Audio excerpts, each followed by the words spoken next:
ગોધરા કોમી રમખાણ મામલે જ્યુવેનાઇલ કોર્ટે 3 સગીર આરોપીને દોષિત અને 2 આરોપીને નિર્દોષ જાહેર કર્યા।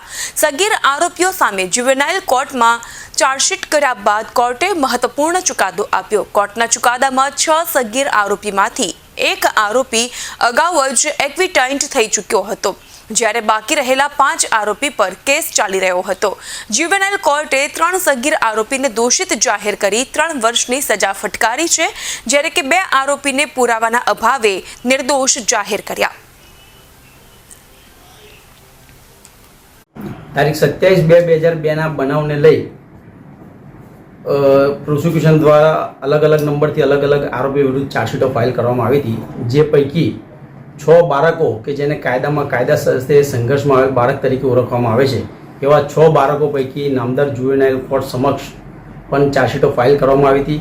એ તમામ ચાર્જશીટોને એક સાથે કેસ ચલાવવા માટે નામદાર કોર્ટે હુકમ કર્યો હતો।